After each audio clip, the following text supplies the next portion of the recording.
মানুষ সামাজিক জীব। অনাদিকাল থেকে মানুষ মানুষের সাথে যোগাযোগ করে এসেছে। এবার যুগের প্রগতিশীলতার সাথে সাথে এই যোগাযোগের ধরন পরিবর্তন হয়েছে।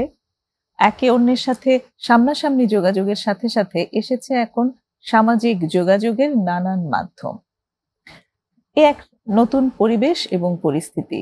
গত 10 থেকে 15 বছরে এই সামাজিক যোগাযোগ মাধ্যম আমাদের জীবনে এক অবিচ্ছেদ্য অংশ হয়ে দাঁড়িয়েছে। এবার প্রযুক্তির এই উন্নয়নের যেমন সুবিধে আছে, তেমনি আছে নানান অসুবিধে। সুপ্রিয় দর্শক, প্রমিসেস জানতে চাই এর আজকের পর্বে আমি নুসরাত রহমান আপনাদের সাথে আছি এবং আলোচনা করব আজ সামাজিক যোগাযোগ মাধ্যম যখন চরম অস্থিরতা ও আসক্তির কারণ। আর এই বিষয় নিয়ে আলোচনা করার জন্য আজ স্টুডিওতে আমাদের সাথে যোগ দিয়েছেন সার্টিফাইড কাউন্সিলর ও ট্রেনার হাফসা দেওয়ান ঝুমুর। আপনাকে স্বাগতম আমাদের স্টুডিওতে। Thank you so much. কেমন আছেন? আসসালামু আলাইকুম সবাইকে। আলহামদুলিল্লাহ, আমি ভালো আছি। আজকে খুবই গুরুত্বপূর্ণ একটি টপিকে আমরা কথা বলবো, কারণ আমাদের মূল এখানে বসার কারণে কিন্তু আমরা মানুষকে হেল্প করতে চাই এবং মানুষকে পৌঁছে দিতে চাই সেই বিষয়গুলো, যে বিষয়গুলো আসলে আমরা কিভাবে আরো সুন্দর করে দক্ষভাবে পরিচালনা করতে পারি। এই জায়গাটা আমরা আসলে চাই সবাই এই জায়গাটা জানুক এবং নিজেকে আরো সুন্দর করে গুছিয়ে নেই। তো এই যে যেটা বলছিলাম যে গত 10-15 বছর বা 20 বছরের কথাই যদি বলি, সামাজিক যোগাযোগ মাধ্যম আমাদের জীবনে এক গুরুত্বপূর্ণ অংশ হয়ে দাঁড়িয়েছে। পৃথিবী আমাদের হাতের মুঠোয় চলে এসেছে। এই যোগাযোগ মাধ্যম যত এসেছে এবং যত এই যোগাযোগের ব্যবহার বেড়েছে, আমরা দেখেছি মানুষের মাঝে চরম অস্থিরতাও বেড়েছে। এই জায়গাটি সম্পর্কে একজন কাউন্সিলর হিসেবে আপনার অভিজ্ঞতা যদি শেয়ার করেন।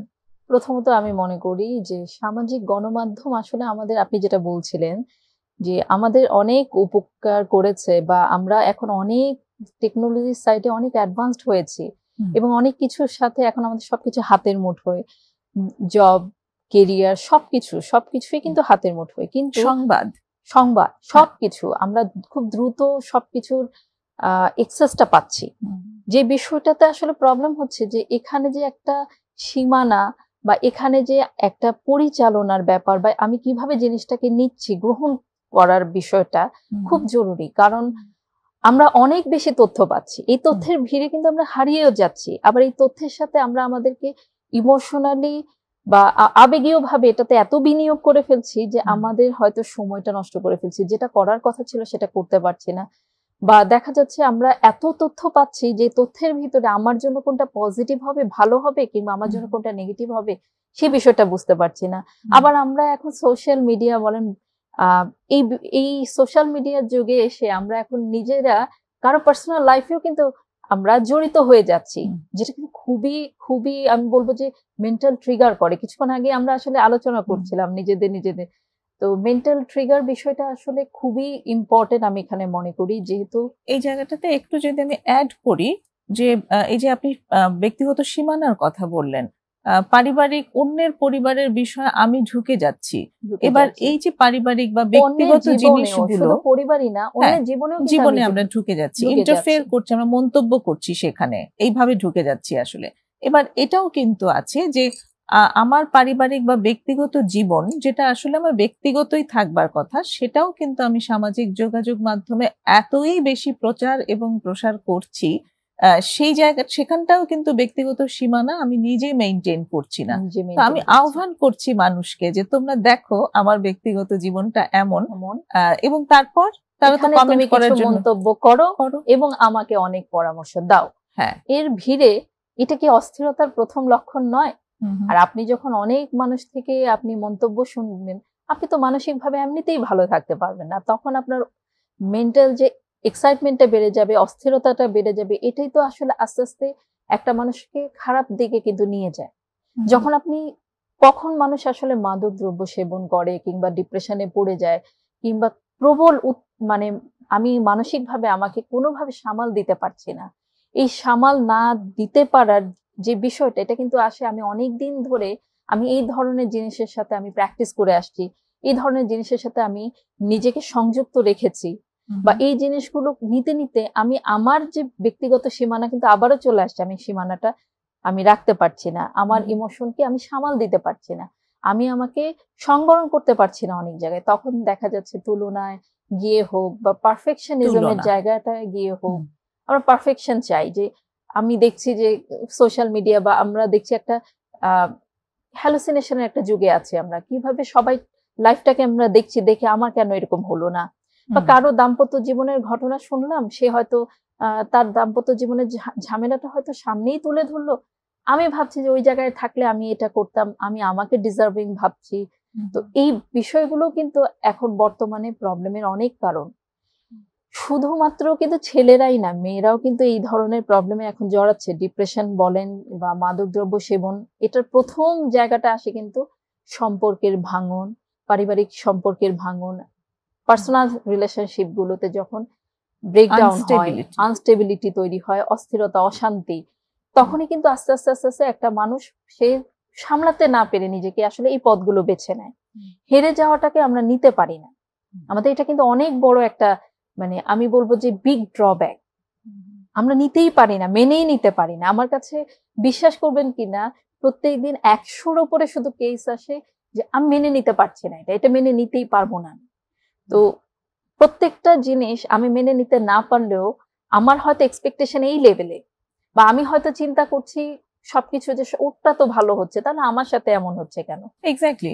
এবার সোশ্যাল মিডিয়াতে এটাই কিন্তু আমরা করি যে আমাদের বেস্ট পার্টটাকে আমরা শো করতে থাকি। খুব মজার বিষয় কি জানেন, এটা চলে আসে, আপনি যতই নিজেকে রেসিস্ট করার চেষ্টা করেন কিংবা আপনি মানে চেষ্টা করেন যে না আমি এভাবে ভাববো না, বাট এটা আমাদেরকে ট্রিকিলি আমাদের ব্রেইনে ট্রিগার করে একদম ইনজেক্ট করে দেয়া হয় যে না তুমি এই জায়গায় তোমার কমতি আছে, বা এটা তোমার নাই, বা এটা তুমি করতে পারতা। তো এখানে থেকে কিন্তু এখন মেয়েরা পরকীয়া সম্পর্কে যাচ্ছে, ছেলেরাও পরকীয়া সম্পর্কে যাচ্ছে। আগে এত বছর থেকে এখন কিন্তু আপনি খেয়াল করবেন 2021-এ বাংলা টিভিতে কিন্তু একটা প্রোগ্রাম ছিল, কেন এত বেশি সম্পর্ক এখন ভাঙনের দিকে যাচ্ছে। আজকে 25-এ বসে আমরা এখন বলবো সেই রেশিওটা আরো বেশি হাই হয়ে গিয়েছে। কেন? মানে এক্সট্রিমলি হাই হওয়ার কারণ হচ্ছে আমরা এখন অন্যের জীবন ধারাতে নিজেকে মাপতে শুরু করে দিয়েছি। এবং দেখেন, যখন আপনি ভাবছেন যে এই সম্পর্ক থেকে আপনি ওই সম্পর্কতে এসে আপনি শান্তি খুঁজছেন, নির্ভরতা এবং কথা বলার মানুষ। আমি অনেক সময় খেয়াল করি যে হঠাৎ করেই যেহেতু প্রফেশনালি কাউন্সিলর এবং আমরা অনেক ধরনের আর্টিকেল লিখি, তো আর্টিকেলের ভিতর অনেক কিছু লিখতে লিখতে কারো লাইফের সাথে হয়তো মিল হয়ে গেল, তখন সে বলল যে এই প্রবলেমে তো আমিও এরকম করে আমি হয়তো 4 বছর ধরে আমি এটাকে হ্যান্ডেল করে এভাবে এসছি।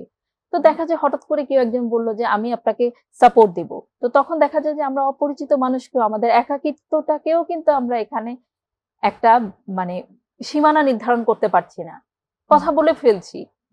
তখন আমি আমার জায়গা থেকে সবাইকে তো আমাদের সংযত করা সম্ভব না। এই জন্যই তো আমাদের এই টিভির অনুষ্ঠানগুলো বা আমাদের এই যে ভিডিওগুলো থাকে, কেন থাকে? আমরা মানুষকে চাই মানুষ সচেতন হোক।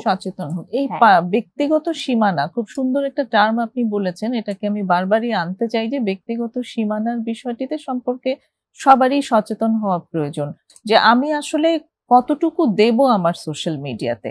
এবার আমি যদি অনেকটা প্রকাশ করে ফেলি, সেখানে কিন্তু অসংখ্য মন্তব্য আসবে, যেটি আপনি শুরুতেই বলেছেন যে মন্তব্য অনেক আসবে পজিটিভ, অনেক মন্তব্য আসবে নেগেটিভ। এই নেগেটিভ মন্তব্যগুলোর ইম্প্যাক্ট আপনার এক্সপিরিয়েন্স থেকে যদি আমাদের একটু শেয়ার করেন। অনেক ধরনের আমরা আর্টিকেল যখন লিখি, তখন আর্টিকেলের প্রান্তে কিন্তু অনেকের প্রবলেম গুলো শেয়ার করে থাকেন।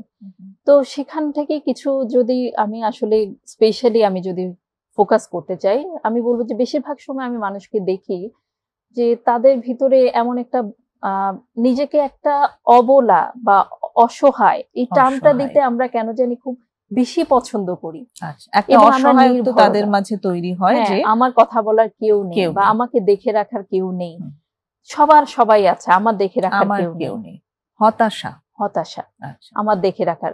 তো এই একাকিত্বতা এবং অতিরিক্ত নির্ভরতা তাকে কিন্তু ভুল দিকে কিন্তু ডাইভার্ট করছে। এবং গতকালকে আমার একটা সেশন ছিল, সেই সেশনে আমি কথা বলছিলাম। আমরা দেখছি যে সোশ্যাল মিডিয়াতে একজন একজনকে খুব সারপ্রাইজ দিচ্ছে, সেটার একটা ভিডিও সেটা খুব এমন ভাবে প্রকাশ করছে যেন হঠাৎ করে আমি জানতাম না, আমি গেটটা খোলা মাত্র আমি কোনো সারপ্রাইজ দেখেছি। তো উনি বললেন যে শুধুমাত্র একটা সারপ্রাইজের কারণে একটা সংসার ভাঙছে। ক্যান ইউ ইমাজিন যে আমি এটা পাচ্ছি না? দ্যাট মিনস আমাদের এক্সপেকটেশন লেভেলটা কিন্তু মানে একটা অবাস্তব লেভেলে চলে যাচ্ছে, যে অবাস্তব জায়গায় যখন আমি পৌঁছে যাচ্ছি পর্যায়ে, তখন কিন্তু আমার মনে হচ্ছে আমি অনেক ডিজার্ভিং। যা আমি পাচ্ছি তাতে কিন্তু আমি সন্তুষ্ট থাকতে পারছি না। তাহলে এই অসন্তুষ্ট কিন্তু আমাদেরকে আসলে, তখন দেখবেন আপনার অস্থিরতা লাগছে, তখন দেখবেন আপনি জীবনে মনে করছেন যেটাকে আমরা ফোমো বলি, ফিয়ার অফ মিসিং আউট, যে আমি মিস হয়ে যাচ্ছে আমার সবকিছু থেকে, আমি মনে হয় আমি হারিয়ে ফেলছি আমার কন্ট্রোলটা, সবকিছু থেকে মনে হয় আমি পাচ্ছি না যেটা আমার পাওয়ার কথা।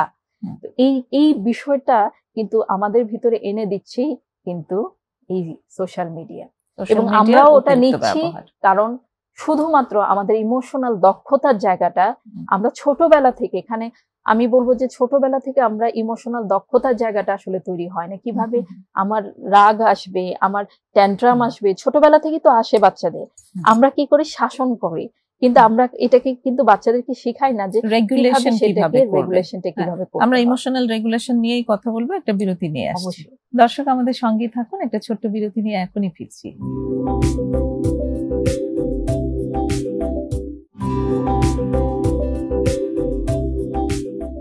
ফিরে এসেছি প্রমিসেস জানতে চাইয়ে। একটা ছোট্ট বিরতি নিয়ে কথা হচ্ছে সার্টিফাইড কাউন্সিলর ও ট্রেনার হাফসা দেওয়ান ঝুমুরের সাথে সামাজিক যোগাযোগ মাধ্যম যখন চরম অস্থিরতা ও আসক্তির কারণ, এই বিষয়ের উপর। ঝুমুর, যেখানটায় ছিলেন আপনি, যে ইমোশনাল রেগুলেশন আসলে আমরা শিখি না ছোটবেলা থেকে, ইমোশনাল রেগুলেশন সম্পর্কে যদি আমাদেরকে একটু জানান। আচ্ছা, ইমোশনাল রেগুলেশন প্রথমত আমি বলবো যে আমি কিছুক্ষণ আগে বলছিলাম যে আমাদের রাগ আসবে, ট্যান্ট্রাম আসবে, মুড সুইং আসবে, অনেক না পাওয়া জীবনে আসবে, কিন্তু সেই জায়গাগুলোকে আমাদের সুন্দরভাবে মুখোমুখি হয়ে মোকাবেলা করে কিভাবে সামনে চলতে হয়, এই যে গুণগুলো, এই যে দক্ষতাগুলো, এই যে ধৈর্য শক্তিটা, এটাই কিন্তু আসলে প্রথম ইমোশনাল রেগুলেশনের ভিতরে পড়ে। আমি কিছু চাচ্ছি বাট পেলাম না, বা আমার মতন বাচ্চাটা সে হয়তো পথ শিশু, সে হয়তো এমন পাচ্ছে, আমি হয়তো এমন পাচ্ছি, এই যে তুলনাটা করে সাপ্তাহিক, আমি মাঝে মধ্যে আমাদের যে ছোট ছোট কাউন্সিলিং গুলো হয় ছোট বাচ্চাদের, সেখানে কিন্তু সপ্তাহে একদিন পথ শিশুদের সাথে বসে তাদের জীবন, নিজের জীবনকে আসলে যেই বিষয়গুলোকে রিলেট করার বিষয়টা আমরা শিখিয়ে থাকি, বা আমরা অনেক সময় তাদেরকে এই টাস্ক গুলো দিয়ে থাকি, কারণ আমরা রিয়েলিস্টিক হতে পারছি না দেখি কিন্তু আমরা বাচ্চাদেরকে তোমাকে ভালো মার্কস পেতে হবে, তোমাকে ভালো এটা করতে হবে, আমরা কিন্তু তুলনা এবং তাদেরকে একটা কম্পিটিশনের মধ্যে বসিয়ে দিলাম, তাদেরকে একটা টোটাল একটা সেট করে দিলাম গোল, যে এটাই তোমাকে অ্যাচিভ করতে হবে। কিন্তু আমরা আসলে তাদেরকে একজন ভালো মানুষ, একজন গুছানো মানুষ হিসেবে তৈরি করতে পেরেছি? আমি খুব সম্প্রতি একটি কাহিনী, এটা সবাই দেখেছেন, যে একজন মেয়ে, সে আস্তে আস্তে ড্রাগ অ্যাবিউজ করতে করতে সে তার নিজের বাবাকে লাইভে এসে ফেসবুকে, তো যেই মানে বিভৎস জিনিসটা, সেটা কিন্তু সবাই শেয়ার করেছে। যারা না জানেন তারাও, যারা জানতে চাচ্ছেন না তারাও কিন্তু এই সোশ্যাল মিডিয়ার সুবাদে সবাই এই ধরনের নিউজগুলো জানছে। এটা কি হচ্ছে, মেন্টালি ট্রিগার করছে। আপনাকে শেয়ার করার আগে কিংবা যে কোনো নিউজ পড়ার আগে আপনাকে চিন্তা করতে হবে যে আমার একটা শেয়ার ধারা আরেকটা মানুষের মেন্টাল স্থিতি কি হতে পারে, বা আমার এই শেয়ারটা ধারা আরেকটা মানুষকে কোন দিকে ঠেলে দিতে পারে। আমরা কিন্তু এখন আর বিবেচনা করি না, এটা কি খেয়াল করেছেন? সমস্যাটা হয়েছে যে আগে তো আমরা খবরগুলো পেতাম গণমাধ্যম থেকে, তো গণমাধ্যমের কিন্তু সংবাদ প্রচারের একটা এথিক্স আছে, যে কোন সংবাদটা কতটুকু জোর দিয়ে প্রচার হবে, সংবাদপত্রের কোন অংশে কোন সংবাদটা থাকবে, এবং ইলেকট্রনিক মিডিয়াতে হলেও সংবাদের কোন অংশে কোন খবরটি যাবে, প্রচার করা হবে, সেটি কিন্তু তখন যারা সংবাদ চর্চা করছে তারা সেটি প্রচার করতেন। তো এখন যেটা হয়েছে, আমরা সকলে সংবাদ কর্মী হয়ে গেছি সবাই, তাই না? এবং সেজন্য সংবাদটা আমরা কেউ জানি না, এবং আমরা ফিল করা একটা ফিলিংস এর বিষয়টা আমরা হারিয়ে ফেলেছি। আমরা করছি কেন করছি, কি করছি, মানে আমরা কি যেন নিয়ে একদম বিভোর হয়ে আছি এবং আমরা অথেন্টিসিটি ভাবছি না। একটি গণমাধ্যমে যখন একটা সংবাদ প্রচার হয় তখন তো সেটার অথেন্টিসিটি থাকে, ওটা অথেন্টিক হলে তবেই তারা প্রচার করে। এটা ভাবতে হবে সোশ্যাল মিডিয়াতে আমরা সেটা করছি না। একটা সংবাদ যখন প্রকাশ করছেন সেটা আরেকজনকে ট্রিগার করতে পারে সেই সেম প্র্যাকটিসটা করার জন্য, সেম প্র্যাকটিসটা করার জন্য। কারণ আমার কাছে এরকম অনেক কেস আসছে যে আমার বাবা মা আমার সাথে এমন করে, আমার ইচ্ছা করে এমন করতে, যখন হুট করে সে আমাকে বলে ফেলে কথাটা, আস্তে আস্তে আস্তে আস্তে তাকে শান্ত করে আনতে কিংবা কাউন্সেলিং করে ফেরত আনতে তো সময় লাগে, কিন্তু এই যে চলে আসছে কিন্তু মাথায় যে আমাকে ওনারা সব কাজে বাধা দিয়েছে, জীবন আমি এটা করতে পারিনি, ওটা করতে পারিনি। দেখেন একটা ঘটনা কিন্তু অনেক মানুষের মনে কিন্তু প্রভাব ফেলে দিল। এবং দেখেন এই যে আমি শেয়ার করে যাচ্ছি, এর ফলাফল বা এর ভালো দিকটা কি সেটাও কি আমরা চিন্তা করেছি? বর্তমানে চিন্তা শক্তির অভাব হয়ে গেছে, প্রচুর তথ্য এবং প্রচুর সময় আমি চাইলেই আমি রিলস দেখে কাটাতে পারি, আমি চাইলেই আমি যা ইচ্ছা তাই করতে পারি, আমার হাতের কাছেই সব। যার কারণে আমাদের ভাবার সময়টা চলে গিয়েছে, নিজেকে নিয়ে ভাবা, সেলফ কানেকশন যেটা। সো সেলফ কানেকশন কিন্তু খুব ইম্পর্টেন্ট। আপনি যদি আপনার সাথে সেলফ কানেক্ট করতে না পারেন অবশ্যই আপনি অস্থির থাকবেন। আপনি দেখা যাবে যে কাজটা করার কথা আপনার জীবনে লক্ষ্য মাফিক আপনি সেটা করতে পারলেন না, আপনার সময়টা কিন্তু বেশি চলে গেল, কারণ ওটা আপনাকে আনন্দ দিচ্ছে। আপনি একটা লাইক পেলেন একটা পোস্টে, সেটাও কিন্তু একটা ডোপামিন হরমোনের কিন্তু একটা বিষয় থাকে এখানে, এটা আপনাকে অ্যাডিকশন হরমোন। তার মানে কি আপনার সবসময় একটা আপনি ট্রেন্ডের মধ্যে থাকবেন যে আমাকে কিভাবে এই প্রতিযোগিতার মধ্যে আগে থাকতে হবে। এক্স্যাক্টলি। আরেকটা জিনিসও একটু আনি যদি, সেটি হচ্ছে যে এখন যে পারমিশন নেওয়ার যে একটা ব্যাপার আছে, এই ব্যাপারটি সম্পর্কে একটু ভাবা মনে হয় উচিত সকলেরই। আমি অনেক সময় দেখি যে রাস্তাঘাটে অনেকেই কোনো না কোনো ছবি তুলছে, সেখানে হয়তো নিজের ছবির সাথে পাস বাই হচ্ছে আরেকজন, কেউ তার ছবিটা চলে এসেছে, কিংবা ভিডিও করছে, র্যান্ডম কিছু ভিডিও হয়তো উঠছে।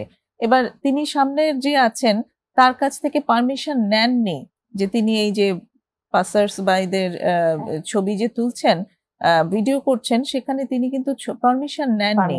তো এখানে তার আসলে মতামত আছে কিনা, এই জায়গাটি আমার কাছে যেমন খুব ইম্পর্টেন্ট মনে হয়। আরেকটা জিনিসও আমার কাছে খুব লাগে যে এখন তো দেখা যায় যে বিভিন্ন একটা কোনো ইস্যু হলে সেটি নিয়ে অনেকেই মন্তব্য করতে থাকেন, এবং সেই বিষয়টাকে টেনে টেনে টেনে টেনে আমরা বিরাট একটা মানে কেন আমাকে ভিউ পেতে হবে। হ্যাঁ, সেই জায়গাটাতে আমি নাম উচ্চারণ করব না, কিন্তু কাপড়ের পেজ বলেন আর যে কোনো খাবারের পেজ বলেন, যে জিনিসটা তার সাথে রিলেটেড মোটেও না, দেখা যাচ্ছে সুইসাইডাল বিষয়টা নিয়ে এসেছে উনি, এটা কিন্তু আসলে ভিউটা পেতে হবে। এখানে আমাদের একটা বড় মানে আমি বললাম যে এই ট্রেন্ডটা একটা বাউন্ডারি, সেই জায়গাটা। এবং এই যে সুইসাইডের কথা আপনি আনলেন, এখান থেকেই যেমন বলতে চাই যে কোনো একটা হয়তো সুইসাইডের ঘটনা হয়েছে, আমাদের অনেক ঘটনা ঘটেছে, তো সেই ইস্যুটাকে নিয়ে সবাই যখন খবর লিখছে, কেউ কেউ দেখেছি আমি যে শুধুমাত্র নিজস্ব মন্তব্য লিখছেন, হ্যাঁ তিনিও যখন লিখছেন তখনও কিন্তু এই বিষয়টি নিয়ে চর্চা হচ্ছে সোশ্যাল মিডিয়াতে।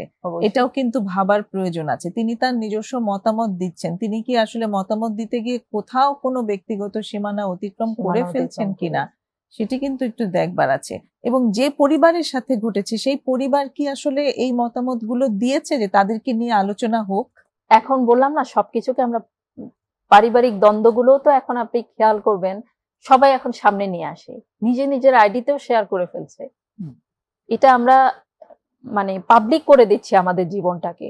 তাহলে আমাদের কিন্তু শুরুতে ভাবতে হবে নিজের ওন অ্যাকশন নিয়ে। আমি যখন ভাববো একজন দায়িত্বশীল মানুষ হিসেবে, তখন কিন্তু আমি অন্যের জন্য ভালো করতে পারবো। আমি একাই যদি ঠিক হই, আরেকজন মানুষকেও যদি পরামর্শ দিতে পারি, এটা শেয়ার করো না, এটা ধারা হয়তো আপনার একটা ভালো পরামর্শ হতে পারে। যেমন আমরা কিন্তু ভালো পরামর্শের মাধ্যমে মানুষকে সাহায্য করছি, তাহলে আপনার একটা ভালো পরামর্শ হতে পারে সে হয়তো ওভাবে ভাবেনি। ওই যে বললাম না, এখন আমরা ভাবা এবং অনুভূতি দুটোই কিন্তু মিসিং।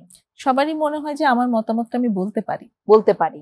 এখন মতামত, আমার বাক স্বাধীনতা আমার অনেক বেশি, তাই আমি যা খুশি বলতে পারি, কিন্তু সেটা দ্বারা আরেকজনের ক্ষতি হতে পারে। এটা রিমাইন্ড করে দেওয়া সফটলি, এটা তাকে আসলে ভাবতে বাধ্য করবে। এটা আমাদের সবার উচিত যে কেউ না কেউ এই দায়িত্বগুলো নিলে আস্তে আস্তে করে কিন্তু আমরা এই প্রবলেম গুলো থেকে বেরিয়ে আসতে পারবো। এই কেউ না কেউটা আসলে কোনো একজন না, প্রত্যেকের কথাই বলছেন, প্রত্যেকের কথাই বলছি। আমার ফ্যামিলিতে এখন অন্যরা করছে, আমি একা যদি কিছু করি বলি, আমার সাথে আরেকজনের সাথে আমি ডিসকাশন করে ভালো দিকগুলো তার মাথায় এনে দিই, সেও তো আরেকজনকে বলবে তার ফ্রেন্ড সার্কেলে। এভাবেই কিন্তু আলোটা ছড়িয়ে যাচ্ছে, কিন্তু আলোকিত হচ্ছে মানুষ। তো আমাদেরকে যে কোনো নিউজ সেটা পজিটিভ হলে অবশ্যই শেয়ার করেন, কিন্তু কারো সুইসাইডাল নিউজ বা কারো কোনো দাম্পত্য জীবনের নিউজ, কারো কোনো ক্ষতি হয়েছে বা কেউ এরকম প্রাপ্য সে কিন্তু সেটা পায়নি, এই জিনিসগুলো তুলে ধরবেন না। কারণ এগুলো তুলে ধরার মাধ্যমে এখন মেন্টালি মানুষ আসলে অনেক কিছু ভেবে করে না। আমি তো বলেছি যে এখনকার মানুষের ভাবনার জায়গাটা কম, হুট করে আমার মনে আসছে আমি করছি, যেহেতু বাক স্বাধীনতা। আচ্ছা, তো সেই জায়গাটা থেকে আপনি যখন ভাবতে পারবেন কম, আপনি কি করছেন কি বলছেন সেটার উপর আপনার কন্ট্রোলটা থাকবে কম, এবং সেই জন্যই কিন্তু মানুষ এখন অস্থির বেশি। কারণ সে আসলে তার একাকিত্ব বা তার বিনোদন বা তার ডিপেন্ডেন্সি সে আসলে ক্রিয়েট করে ফেলেছে এই একটা জায়গার উপরে। তাই আমাদেরকে যেটা করতে হবে, আমাদেরকে অবশ্যই সচেতন হতে হবে আমার এই নিউজগুলো শেয়ারের এই জায়গাটুকু। কারণ অনেক সময় দুষ্ট বুদ্ধি থাকে না, কিন্তু দুষ্ট বুদ্ধি জেগে ওঠে যখন আমি দেখবো যে আমাকে কেউ দুষ্ট বুদ্ধি দিয়ে সোজা বাংলা ভাষায় শুশুই দিচ্ছে, তখন কিন্তু আসলে আস্তে আস্তে করে আমারও দুষ্ট বুদ্ধি কাজ করবে। তো এরকম অনেকের মাথায় থাকে না, তখন দেখা যায় যখন এই নিউজগুলো অনেক বেশি স্প্রেড হচ্ছে, তখন আস্তে আস্তে মানুষ কিন্তু ওই জায়গাটায়, কারণ কষ্ট যে কোনো টাইমই আসতে পারে। এখন আপনার সাথে আপনার কারো মতবিরোধ হলো, তখন তার মনে কিন্তু ওই দুষ্ট জিনিসটা কাজ করবেই, কারণ সে সেটা দেখছে, এটা তার ব্রেইনে সে আটকে নিয়েছে এবং গেঁথে নিয়েছে। তো সেটা তাকে আস্তে আস্তে কি করবে, যে ওই জায়গাটায় ওই পথে এসে দাঁড়াতে বাধ্য করবে। আজ থেকে গত যদি আমি 5 বছর আগে হিসাব করি, এত বেশি কি ছিল লাইভ এসে হঠাৎ করে আমি এত বেশি করছি? এখন কিন্তু সুইসাইডের মাত্রা বেড়ে গিয়েছে, এখন কিন্তু মাদকদ্রব্য সেবনের মাত্রা বেড়ে গিয়েছে, এখন ডিপ্রেশন অনেক বেড়ে গিয়েছে। এটা তো সবাই বলছে, এটা শুধুমাত্র আমাদের বাংলাদেশেই না, বিশ্বের সব দেশেই একই অবস্থা, সমগ্র বিশ্বে একই অবস্থা। আমরা আরো আলাপ করব এই বিষয়ে আরেকটা বিরতি নিয়ে ফিরছি। দর্শক, আরেকটা বিরতি নেব, আশা করি সঙ্গেই থাকবেন।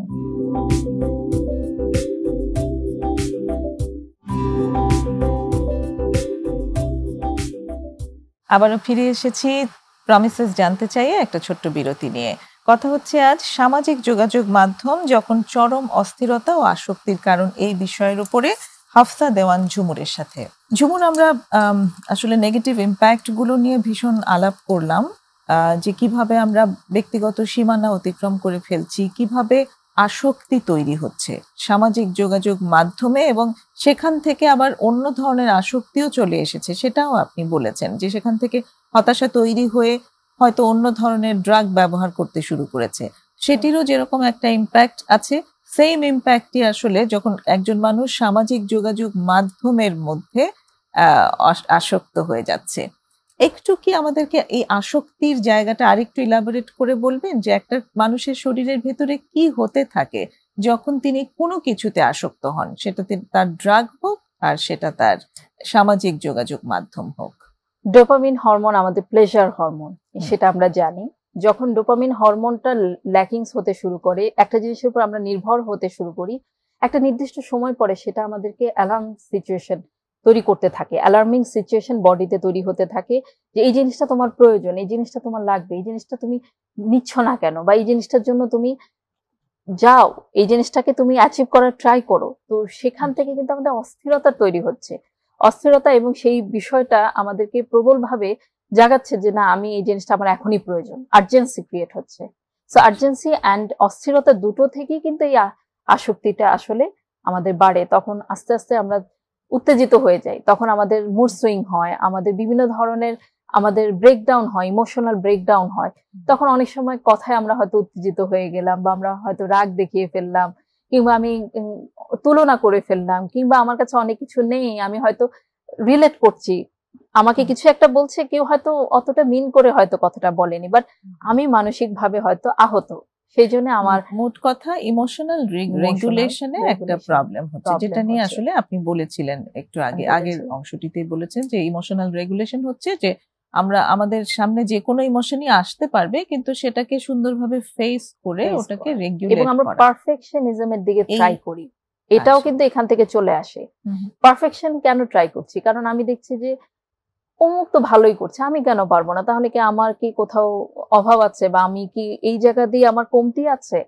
তো সেটা ভাবতে গিয়ে নিজেকে নিয়ে খুব প্রচন্ড অপরাধ বোধ এবং তুচ্ছ তাচ্ছিল্যর একটা মন মানসিকতা চলে আসে, হীনমন্যতা যেটা, এবং পাশাপাশি নিজেকে নিয়ে যে আমি খুব মানে হেরে যাওয়া একজন মানুষ, ব্যর্থ মানুষ, আমার ব্যর্থতার গল্প মনে হয় কখনো পরিবর্তন হবে না। মানে সে হালটা মোটামুটি ছেড়েই দেয় এবং সে ব্যর্থ একজন মানুষ হিসেবে নিজের গল্প সে লিখতে শুরু করে, এবং এখানে তার চেষ্টা তখন আর থাকে না।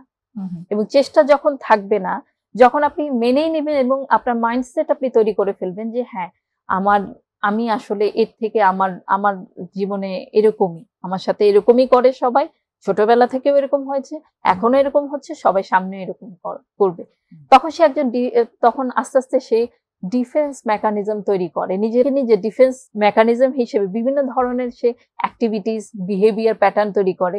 তখন আস্তে আস্তে কিন্তু এই আসক্তিটা তাকে ডাইভার্ট করে আসলে খারাপের দিকে। তো সেটা যদি হয়ে থাকে যে আসক্তি, আসলে সে আসক্ত হয়ে যাচ্ছে অন্য কোনো কিছু থেকে দূরে থাকার জন্য, বা মানে নিজেকে ক্রিয়েটিভিটিও তো নষ্ট হচ্ছে। খেয়াল করে দেখেন, নিজের মেধা কিন্তু মেধা বিকশিত করতে পারছে না, সেটা ক্রিয়েটিভিটি ইউজ করতে পারছে না।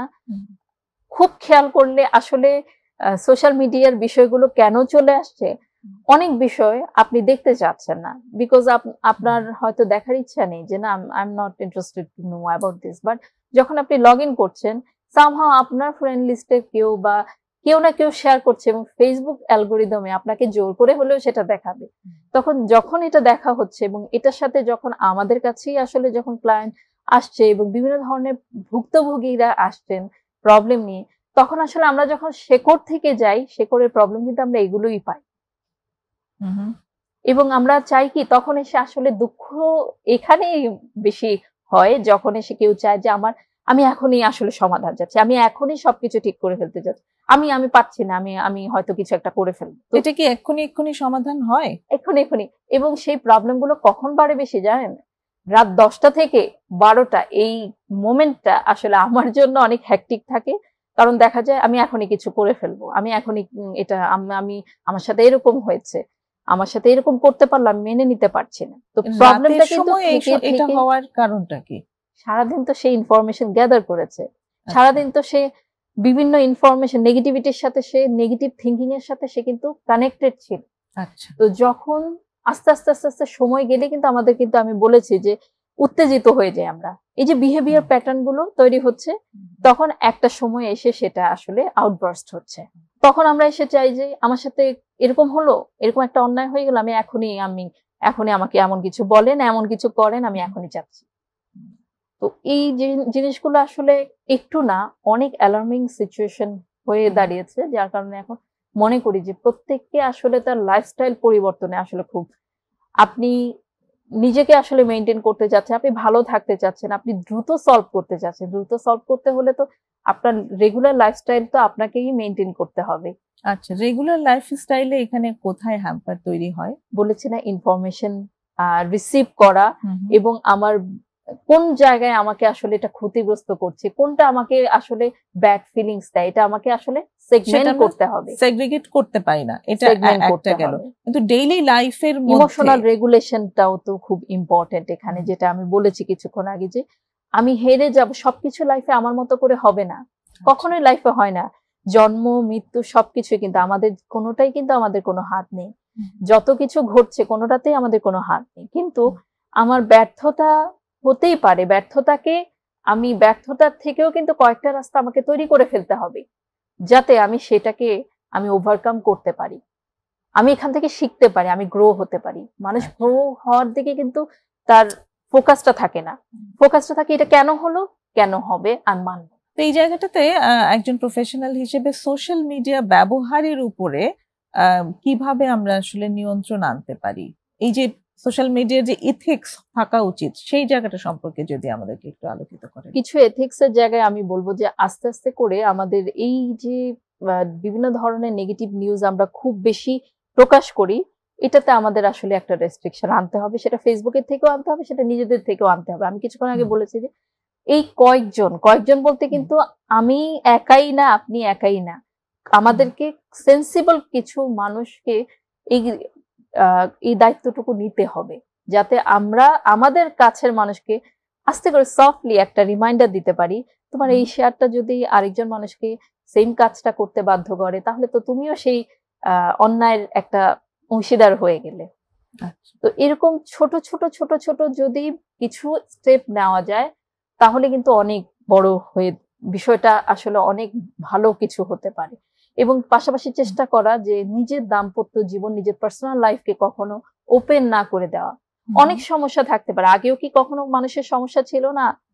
সবাই চাইলেই আপনার সমস্যা দিন শেষে কিন্তু আপনার একান্ত। আপনি একেবারে পাবলিকলি লিখছেন, পাবলিকলি সবাইকে জানাচ্ছেন, পাবলিকলি বিচারক বসাচ্ছেন, কিন্তু তারা কিন্তু আপনার বাসায় এসে কেউই বিচার করে দিবে না, আপনার লাইফটাকে গুছিয়েও যাবে না। তাহলে এটা আপনাকে বুঝতে হবে যে নিজের জীবনটাকে যেহেতু নিজেই গুছাতে হবে, তাহলে সেই জায়গাটায় আপনাকেও রেস্ট্রিকশন, প্রত্যেকটা মানুষকে আসলে তার রেস্ট্রিকশনের জায়গাটা, সচেতনতার প্রোগ্রামগুলো আমরা কেন করছি? যাতে আমরা বুঝাতে পারি। আর্টিকেল গুলো আমরা কেন লিখছি? যাতে আমরা বুঝাতে পারি। এই সচেতনতাই আসলে নিজের থেকেই গড়তে হবে। শুধু দুটো আমরা পেলাম, একটা হচ্ছে যে শেয়ার করব না, সবকিছু শেয়ার করব না, এবং সবকিছু মানে নিজের গোপনীয় যে ব্যাপারগুলো সেগুলোকে আনবো না। তৃতীয় হচ্ছে আমাদেরকে সরকারি ভাবেই হোক কিংবা আমাদের বেসরকারি ভাবেই হোক, সবার দিক থেকেই চেষ্টা করতে হবে, এবং ফেসবুকের দিক থেকেও চেষ্টা করতে হবে একটা নিয়ম নীতিমালা, যাতে এই ধরনের নিউজগুলো যে কোনো কিছু হওয়ার পরে সেটা যাতে এইভাবে ভাইরাল করার জন্য তারা বারবার এটা ইউজ করতে না পারে। আরেকটা বিরতির আমাদের সময় হয়ে এলো, আমাদের মনে হয় এই বিষয়ে আরো কথা বলতে হবে, বিরতির পরে এসে আবার বলছি। দর্শক সঙ্গেই থাকুন, আরেকটা বিরতি নিয়ে এখনই ফিরছি।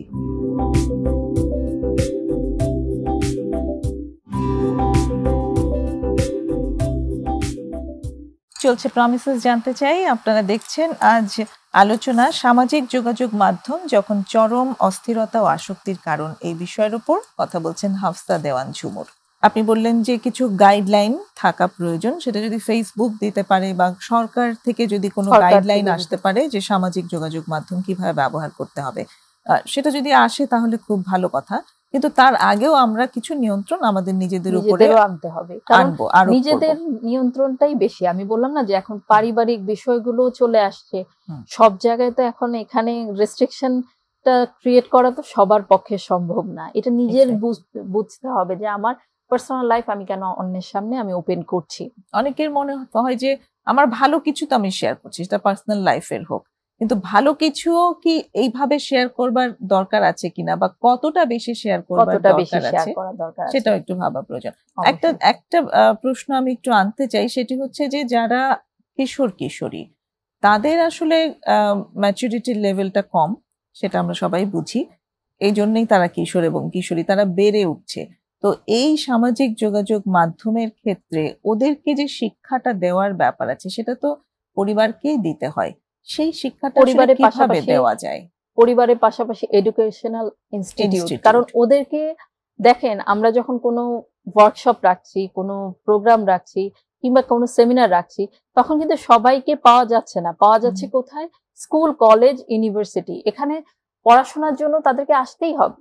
তাহলে তাদের উদ্যোগে, এডুকেশনাল ইনস্টিটিউট গুলোর উদ্যোগে আসলে এই বিষয়গুলোর উপরে বেশি বেশি আসলে চর্চা করা উচিত, কারণ এইখানে এডুকেটেড করতে পারলে আসলে একটা বিরাট জনগোষ্ঠী কিন্তু উন্নতি হওয়া সম্ভব।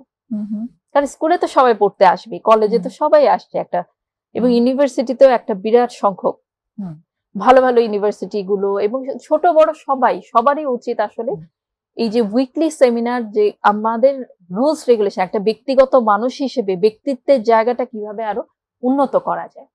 তো এখানটাতে অ্যাকচুয়ালি কিশোররা তো অ্যাকচুয়ালি নতুন জিনিস দেখতে এবং জানতে চায়। শুধু কিশোর কিশোরী না, এখন বর্তমানে সবাই, শুধু কিশোর কিশোরী না, আমি তো এখন দেখছি হার বেশি, এটার যদি আমি রেশিওটা বেশি দেখছি এখন বর্তমানে অ্যাডাল্টে। হ্যাঁ, সেটা অবশ্যই আছে, অবশ্যই। আমরা যদি একটু গোড়া থেকে চাই তাহলে যখন আমি নিউজটা দেখছি, এটার সাথে আমি রিলেট করছি, রিলেট করার পর আমি সেটাকে কপি করছি বা আমি সেটা সেই ধরনের কাজ করার ট্রাই করছি। আমি একটু জানতে চাচ্ছিলাম যে কিশোর কিশোরীদেরকে এই গাইডেন্স দেওয়ার জায়গাটাতে ওরা তো অ্যাকচুয়ালি নতুন জিনিসের প্রতি আগ্রহী থাকে এবং লুকিয়েই সেগুলো এক্সপ্লোর করতে অনেক পছন্দ করে। এই জায়গাটিতে একজন প্যারেন্ট হিসেবে বা একজন শিক্ষক হিসেবে তার সাথে কি কি করা প্রয়োজন, বা তাকে মানে তার সাথে কেমন সম্পর্ক রাখা যেতে পারে যেটাতে আমরা জানতে পারবো যে সে আসলে কি করছে, এবং সে যাতে এমন কোনো কিছু না করে বসে যেটা সামাজিক যোগাযোগ মাধ্যমে করা উচিত নয়। পারিবারিক বিষয়টিতে আমি বলবো যে যখন কোনো ঘটনা ঘটছে, আমি জানি টুডে টুমরো হয়তো তার গসিপের মাধ্যমেই হোক, সোশ্যাল মিডিয়ার মাধ্যমেই হোক, কিংবা গণমাধ্যমেই হোক, সে সেই নিউজটি জানবে এবং সেটা কিন্তু গুড অ্যান্ড ব্যাড ইম্প্যাক্ট সেটা বুঝাতে হবে কিন্তু তার সাথে ডিসকাশন করার মাধ্যমে। আচ্ছা, আমরা যদি সেই জিনিসটা স্কেপ করার ট্রাই করি তাহলে কি হবে, সে ওই বিষয়টা আরেকজনের সাথে আলাপ আলোচনা করবে, সে যে মতবাদ দেবে তখন কিন্তু সে সেটাকে বিলিভ করবে। বাট যখন এটা ওপেন ডিসকাশন হবে, অনেক সময় ডিবেট হয় না, ডিবেটে তো আমরা আমাদের ওপেন ডিসকাশন গুলো করি বা আমরা ডিবেট করছি, আমি আমার যুক্তিটা, তো এখানে ডিবেটের মতো ওপেন ডিসকাশন করতে হবে যে এরকম একটা ঘটনা ঘটলো, তো নিজের থট গুলো এবং তার থট গুলোকে বের করে আনতে হবে যে সে আসলে এই বিষয়টাকে কিভাবে দেখছে। এবং আমি আমার ফ্যামিলিতে অলওয়েজ এই জিনিসটা আমি এবং আমার হাজবেন্ড অলওয়েজ মেইনটেইন করার চেষ্টা করি যে আমি জানি যে কাল পরশু দুনিয়াটা পুরোটাই তো আসলে ওপেন এখন, আমি তো হাইড করে কোনো লাভ নেই। সো ইটস বেটার যে আমি যদি তার সাথে আগেই সেই ব্যাপারটা ডিসকাশন করি, আচ্ছা ওখানে এমন হয়েছে, জিনিসটা যেন আমার কাছে এমন মনে হচ্ছে, তোমার কাছে কি মনে হচ্ছে, তাকে ওপেন ইনভাইট করছি, যদি সে তার থট গুলো শেয়ার করে, সে তার মনে যা আছে সেটা শেয়ার করলে, তখন আমি আরেকটা জিনিস ডিবেটের মতো বললাম, তখন সে আরেকটা জিনিস ডিবেটের মধ্যে, তখন কিন্তু এইভাবে আস্তে আস্তে কিন্তু মানসিক জট গুলো কিন্তু খুলতে শুরু করে। মানে বাবা মায়ের সাথে সন্তানের একটা টকিং টার্ম, যেটা মানে ওপেন টকিং টার্ম থাকা খুব প্রয়োজন। কিন্তু আমরা এই টকিংটাকে অনেক সময় বেয়াদবির শামিল ধরি, এখানে অনেক বড় একটা সমস্যা। এই টকিং জিনিসটা না থাকলে একসময় আপনি তাকে দমিয়ে রাখতে পারেন, দমিয়ে রাখতে রাখতে কিংবা আপনি তাকে হাইড করে যেতে পারেন, কিন্তু আপনি দুনিয়া থেকে তাকে কিভাবে হাইড করবেন, সবকিছুই তো এখন ওপেন। ইটস বেটার যে আমরা একসাথে বসে ফ্যামিলিগত ভাবে জিনিসটা ডিসকাস করে তার থিঙ্কিং প্যাটার্নটুকু জানা, তাকে বুঝতে শেখা যে আচ্ছা ও এইভাবে চিন্তা করে। জিনিসটা অনেক সময় আমরা আমাদের নিজেদের সন্তানকে নতুন করে ডিসকভার করি, কিন্তু টিনেজ বয়সে দেখবেন যে আপনি ওকে যেভাবে দেখছেন, আপনি যখন ফ্রেন্ড সার্কেলের ভিতর দেখবেন তখন দেখবেন যে আপনি আবার নতুন করে ডিসকভার করছেন যে ও এভাবে চিন্তা করছে। তো তখন আপনি ওর চিন্তা সম্পর্কে জানতে পারবেন, ওকে ব্যক্তিগতভাবে আপনি আরো জানতে পারবেন যখন আসলে এই থট নিয়ে আলোচনা হবে। এরকম একটা সেশন আসলে রাতে হলেও প্রত্যেকটা ফ্যামিলিতে রাখা উচিত। আচ্ছা, তো এবার একটুখানি ছোট করে আমরা যদি জানতে চাই যে পারিবারিক সম্পর্কের জায়গাটা তাহলে কিরকম হলে এইরকম একটা পরিবেশ তৈরি করা সম্ভব? পারিবারিক সম্পর্কের জায়গাটা আমি বলবো যে নিজেদের দ্বন্দ্ব একদিকে, সন্তান আমাদের ১ নাম্বার প্রায়োরিটি থাকবে, এবং এই জিনিসটার জন্য আমাদেরকে, এটা বাবারও একার দায়িত্ব না, মায়েরও একার দায়িত্ব না, নানা নানি দাদা দাদি এটা কারোরই একার দায়িত্ব না, এটা হচ্ছে টুগেদার একটা প্রজেক্ট, এটা হচ্ছে ম্যাস প্রজেক্ট, ফ্যামিলির একটা প্রজেক্ট। তাহলে এই জায়গাটা চেষ্টা করতে হবে সন্তানকে এই সবকিছুর ঊর্ধ্বে এসে, যখন একটা সন্তান বাড়ন্ত অবস্থায় থাকে তাকে সময় দিতে হবে যথেষ্ট, তার সাথে যথেষ্ট কথা বলতে হবে। শুধু কথা বলার অভাবেই কিন্তু বেশিরভাগ সন্তান দেখা যায় যে ফ্যামিলিতে আমি কথাই বলতে পারি না, আমি কথা বললেই আমাকে সবসময় দমিয়ে রাখা হয়। আমি এমনও সেশন নিচ্ছি যার এখন হয়তো 46, যে আমাকে ছোটবেলা থেকে বলেছে মাথা নিচু করে থাকবা, আজ পর্যন্ত আমি আমার জন্য কথা বলতে শিখিনি। 46 এই যে এসেও কিন্তু এই অবস্থা হচ্ছে, তার মানে কি সে ক্যারি করছে ট্রমাগুলো। তো এই ট্রমাগুলো যাতে সৃষ্টি না হয়, কথা বলতে দিতে হবে, কথা বলে সমাধান করতে হবে, তাদের সাথে বন্ধুত্বপূর্ণ একটা সম্পর্ক তৈরি করতে হবে যাতে সন্তান বিপথে যেতে না পারে, এবং সন্তান কি করছে সেটা ট্র্যাক করতে পারবেন। আপনি হুট করে তাকে শাসন করে কিন্তু ট্র্যাক করতে পারবেন না। এই যুগের সন্তানরা সবকিছু যেহেতু বেশি ডিজিটালাইজড অ্যান্ড অ্যাডভান্সড হয়ে গিয়েছে, যুগটাই অ্যাডভান্স, তাহলে এখানে কিন্তু আসলে মারামারি শাসন বকা এগুলোতে এখন আর চলবে না। এই প্যারেন্টিং গন অনেকদিন আগেই।